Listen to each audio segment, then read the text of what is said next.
네, 한일 정상의 만남에 대해서 일본 정부는 미래지향적 양국 관계 발전에 뜻을 같이 했다고 발표했습니다. 동시에 일본의 일관된 입장을 강조하면서 강제 동원 등 과거사 문제에 대한 대응은 달라지지 않을 것임을 드러냈습니다. 이번 회담에 대한 일본 반응 알아봅니다. 일본 연결합니다. 이경아 특파원. 네, 도쿄입니다. 자, 이번 회담에 대한 일본 정부의 공식 발표 내용은 어떻게 나왔습니까? 네, 일본 정부는 한일 양국은 서로 협력해야 하는 중요한 이웃이며 한일 그리고 한미일 협력 추진이 중요하다는데 두 정상이 뜻을 같이 했다고 발표했습니다. 한일 정상이 만난 뒤 미국 뉴욕에서 하야시 외무성 장관이 밝힌 내용 먼저 들어보시죠.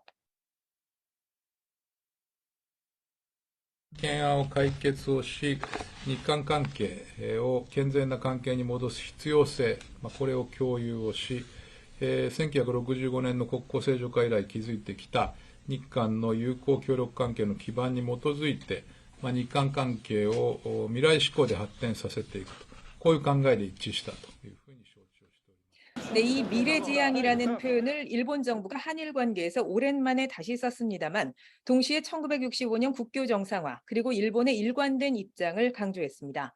이 말은 핵심 현안인 강제동원 문제에 대해 일본 측은 배상 책임이 없다는 기존 입장을 재확인한 것으로 풀이됩니다. 일본은 이 문제가 1965년 한일 청구권 협정으로 이미 해결됐다고 주장하고 있습니다. 이 때문에 한일 양국 기업들이 자발적으로 참여하는 기금을 통해 피해자 배상을 진행하는 방안 등이 거론되고 있는데요. 하지만 피해자 측이 요구하는 일본 기업의 사죄 문제에 대해서는 이렇다 할 해법이 나오지 않고 있습니다. 네, 회담 형식을 우리는 약식 회담이라고 하고 일본은 간담이라고 표현했습니다. 양국 사이의 온도차가 다시 드러난 것 아니냐 이런 분석도 나왔는데 어떻습니까?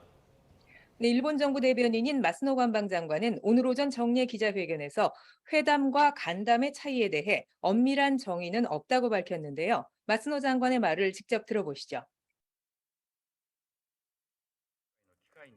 両首脳が短時間議題を決めずに接点を持とうとしたものであり、日本側でいわゆる懇談や立ち話と称しているものは、韓国では略式会談と呼称しているものと承知をしており、意味することは異なるわけではないと。 네, 이번 만남에 대해 마스노 장관은 재반 상황과 현지 일정 등을 바탕으로 종합적으로 판단했다고 설명했습니다. 두 정상이 어떤 대화를 나눴는지 자세한 내용은 언급하지 않았는데요. 일본 지지통신은 윤 대통령이 강제동원 배상 문제에 대한 한국 정부 해결책의 검토 상황을 설명한 것으로 보인다고 전했습니다. 일본 정부 관계자는 윤 대통령 쪽이 많이 말을 했다고 TBS 방송에 당시 상황을 설명했습니다.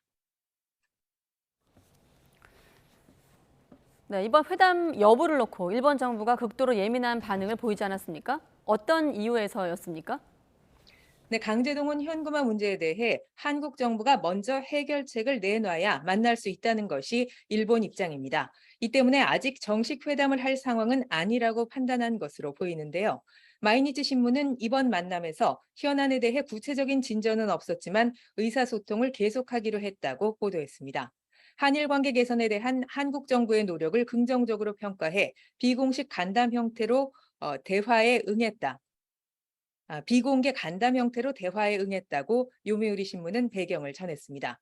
기시다 총리는 최근 아베 국장에 대한 반대 여론 등으로 내각 지지율이 20%대까지 떨어지는 위기를 맞았습니다. 한일 관계가 아니라 국내 정치와 경제 상황이 지금 발등에 불인 셈입니다. 집권 자민당 안에는 한국의 강경한 입장을 주문하는 보수 우익 성향 의원들도 적지 않습니다. 당장 이달 말에 강제동원 현장인 사도광산에 대해 일본 정부는 세계유산 후보 추천서를 다시 제출할 예정인데요. 이뿐 아니라 오는 11월 해상자위대 관함식 참석 문제, 그리고 후쿠시마 오염수 해양 방류 등 민감한 현안들이 기다리고 있습니다. 두 정상은 오는 11월 인도네시아에서 열리는 G20 정상회담에서 다시 만날 것으로 보입니다. 그 전에 한국 정부가 강제동원 문제 해결책을 발표할 것이라는 전망도 나오고 있습니다. 두 정상의 만남 이후 양국 정부는 국민 여론 동향 등을 지켜보면서 신중한 대응을 이어갈 것으로 보입니다. 지금까지 도쿄에서 YTN 이경아입니다.